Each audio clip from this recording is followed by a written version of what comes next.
She made breakfast, watched the sun spill across the kitchen floor, and thought, maybe this could be home. Maybe this quiet town could be the place where her story starts again. Around noon, there was a knock on her door. When she opened it, Daniel stood there holding a small wooden box. "Morning," he said. "Lily baked too many muffins again. We figured we'd save you from cooking." Madison blinked, surprised. "You really didn't have to." "Trust me," he said, smiling. "If I didn't share them, I'd end up eating them all and she'd blame me for it later." She laughed and took the box. "Thank you. Tell her they smell amazing." He nodded but didn't leave right away.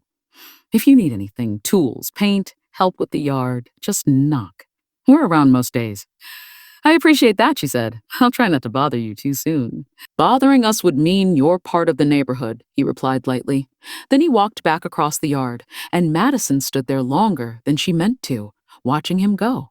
That evening, she took a walk down the street. Children rode bicycles along the curb, an elderly couple watered their garden, and the whole place felt like a memory she didn't know she missed.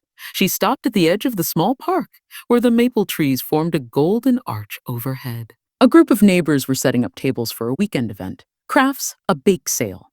Daniel was there too, helping carry wooden boards and laughing with a few others. When he saw her, he waved. "Madison, you should come on Saturday. The whole town will be here." "Am I invited?" she said, feeling unexpectedly shy. "Good," he said, smiling again. "We'll save you a seat." As she walked home, the cool evening air brushed against her skin, and she couldn't help but feel something new, something small but growing. She'd moved to Maple Ridge to be alone, to heal, to find peace. But maybe peace didn't mean isolation. Maybe it meant connection. The kind that didn't demand or rush but simply showed up quietly at your fence one afternoon. Back in her kitchen, Madison opened the box of muffins, blueberry still warm. She smiled and took a bite, the sweetness surprising her. For the first time in a long while, she didn't feel like a stranger in her own story. She didn't know what would happen next, but she felt the soft pull of something beginning.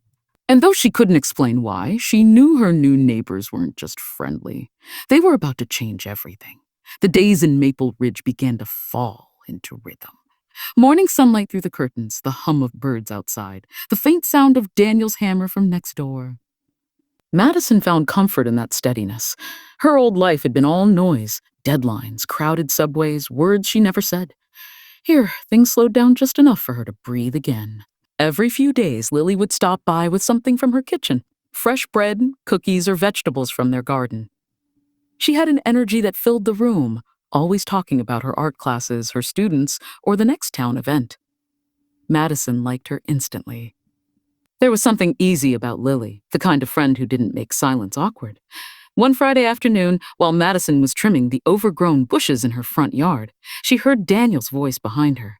"That bush has a mind of its own, huh?" She turned, smiling. I think it's winning. He chuckled and reached for the shears. "Here, let me help before it decides to eat you alive." Together they worked, snipping and talking. He told her stories about growing up in Maple Ridge, how his father had built the fence they were fixing, how he and Lily used to race bikes down the hill until one of them inevitably crashed. Madison laughed more than she had in months. It felt easy, natural, like they'd known each other longer than a few weeks. When they finished, Daniel brushed the dirt off his hands. "You've officially survived your first Maple Ridge project." The kind that didn't need words or labels, just two people finding comfort in shared silence while the storm washed the world clean outside. When the rain stopped, Daniel stood to leave. "Thanks for the tea," he said, his voice low. "And the company." "Anytime," she whispered. The next morning, sunlight streamed through the windows and Madison felt something shift inside her. She was smiling again without forcing it. The town that once felt like an escape was slowly becoming home. Days passed and their connection deepened in small, unspoken ways. A shared glance while painting the fence, a cup of coffee left on her porch when she overslept. Little gestures that meant more than words could. Then one afternoon, while Madison was watering her flowers, Lily appeared with a bright, nervous smile. "I need to ask you something. What's up?" Madison asked. Lily hesitated, holding a stack of sketches. "Daniel and I have been talking. We're restoring our dad's old guest house in the back. We want to turn it into something new, a place for travelers, or maybe artists. You've got such an eye for design, and we could use someone like you. Would you help us?" Madison froze. The offer was unexpected, almost unbelievable. She'd barely been in town a month. Me, I wouldn't know where to start. Lily grinned. That's the best place to begin. That night, Madison stood at her window again. Daniel was outside under the string lights, sanding a wooden beam. He looked up, caught her gaze, and smiled. A smile that said, "Trust me." And for the first time in a long time, Madison felt ready to trust someone again. She didn't know what the guest house would become, but something told her this wasn't just about fixing an old building.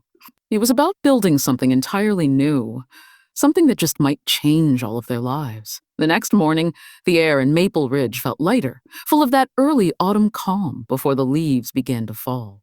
Madison stood on her porch with a mug of coffee, looking at the guest house behind Daniel and Lily's property. It had been empty for years, a quiet shell of what once might have been a beautiful space. The paint was peeling, the roof slanted, and vines had taken over the windows. Yet somehow, even in its worn-out state, it had charm. She could already imagine what it could become. Later that day, Daniel knocked on her door. He had sawdust on his jeans and a faint smile that didn't quite reach his eyes. "Did Lily talk to you about the guest house?" "She did," Madison said. "It sounds like a big project." He nodded. "It is, but it means something to us.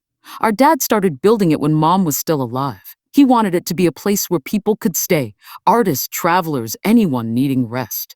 After she passed, he stopped working on it. We thought maybe finishing it would honor them both." Madison felt the weight of his words settle softly. He leaned on the porch railing, thoughtful. "Lily wants to turn it into something more than a rental, a place with stories. And I think maybe you could help us bring that to life." She hesitated. "Why me?" He met her gaze, steady and honest. "Because you see things differently. You notice details others miss. You came here to start over. Maybe this is part of that." His words sank deep. Madison looked toward the guest house again, imagining light pouring through its windows, laughter echoing off new walls. The idea scared her a little, but it also sparked something she hadn't felt in a long time. "Purpose. I'll help," she said finally. "But only if you're ready for me to have opinions." Daniel smiled, and for the first time that morning, it reached his eyes. Deal. From that moment, the project became their world. Mornings started early with coffee and the sound of hammers and laughter. Lily handled color palettes and decor ideas. Daniel focused on repairs and carpentry, and Madison sketched layouts, choosing fabrics and light fixtures. Together, they turned dust into hope. The more time they spent together, the closer they grew, not in big, obvious ways, but through small moments that built something real. The quiet teamwork, the shared meals on the porch, the way their eyes met when a design came together just right. Daniel wasn't the kind of man who said much, but his silences were comforting, not cold. Madison found herself looking forward to them.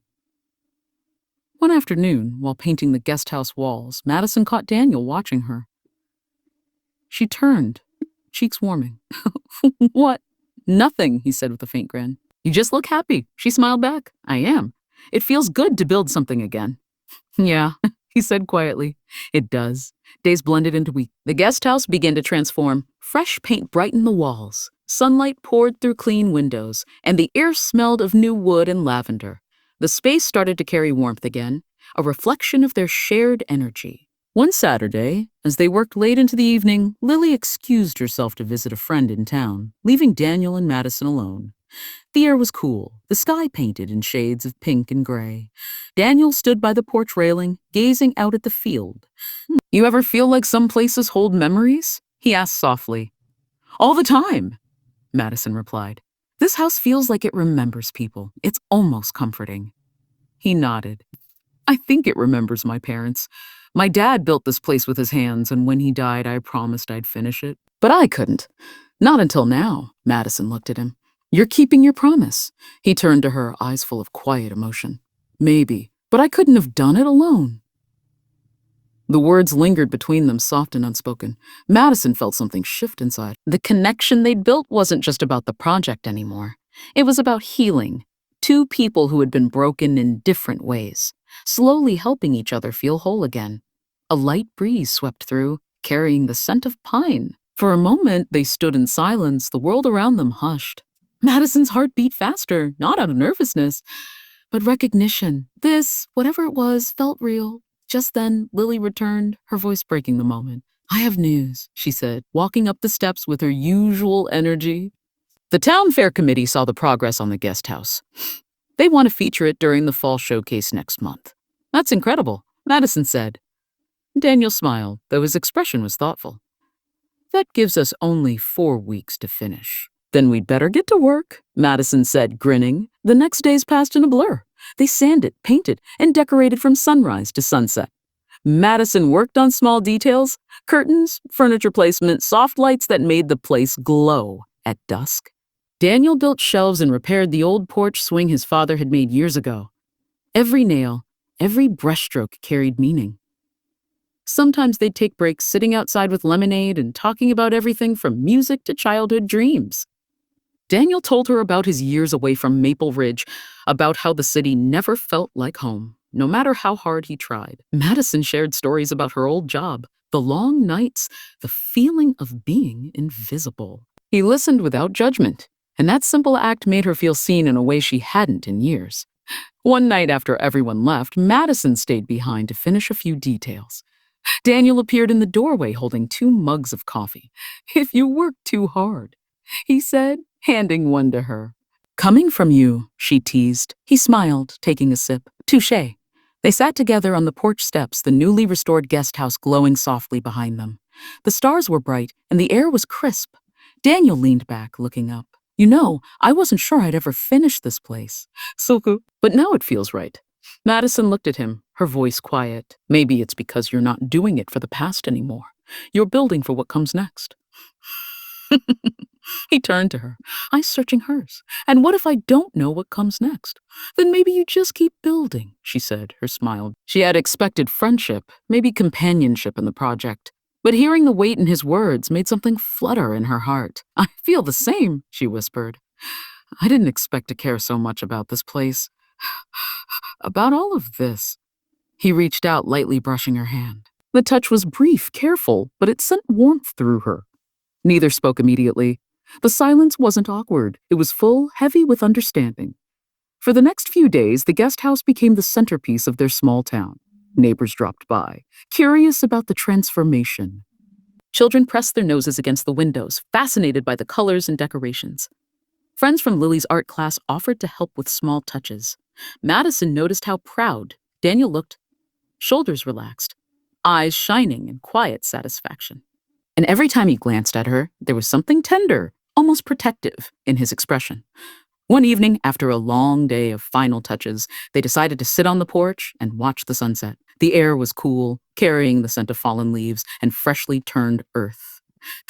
Madison rested her head on her knees, looking at the golden horizon. Daniel sat beside her, a comfortable distance away that was somehow closer than ever. "You know," he said quietly, "finishing this place, it's made me realize a lot about myself, about what matters."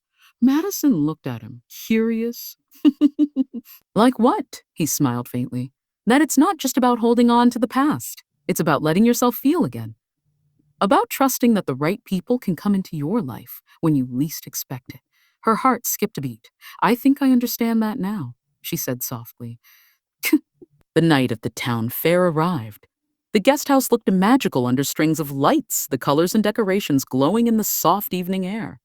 People wandered in and out, admiring the work, complimenting the design, and sharing stories. Madison watched the reactions, feeling a deep sense of fulfillment. This was more than a project. It was a symbol of second chances, of life renewed. Daniel appeared beside her, handing her a cup of cider. "You've done something amazing here," he said. "Not just the house, but everything. You've brought it to life, and you've brought me along with it." Madison's throat tightened. She wanted to say more, but the words caught in her chest. Instead, she gave him a small smile. He understood without needing her to speak.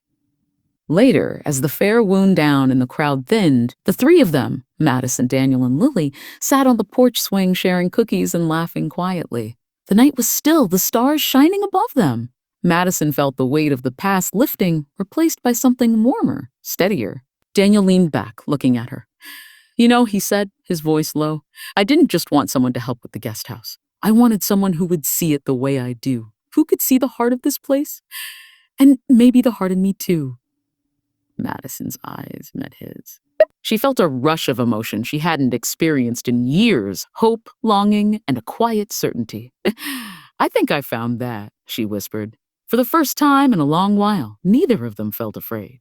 The past, with all its heartbreak and loss, was behind them. What lay ahead was uncertain, yes, but it was full of possibility. And for the first time, Madison allowed herself to believe in the kind of love that grew slowly, quietly, and without force.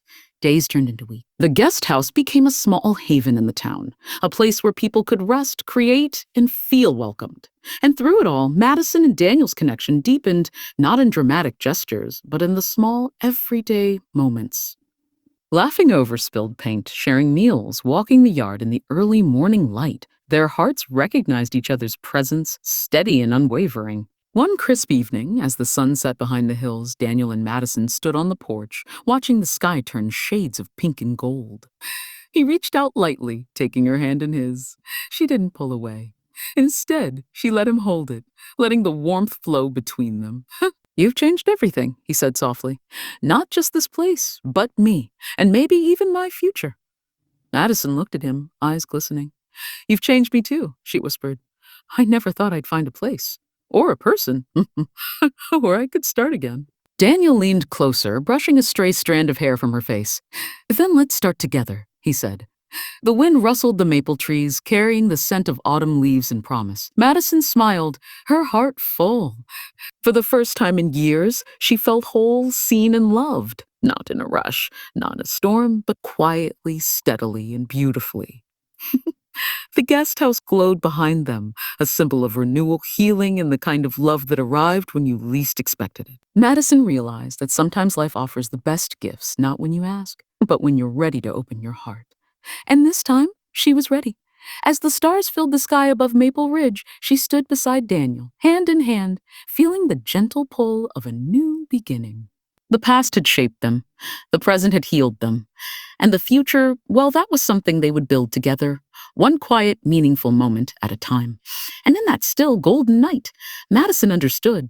Some offers come not just to change your life, but to give your heart a home.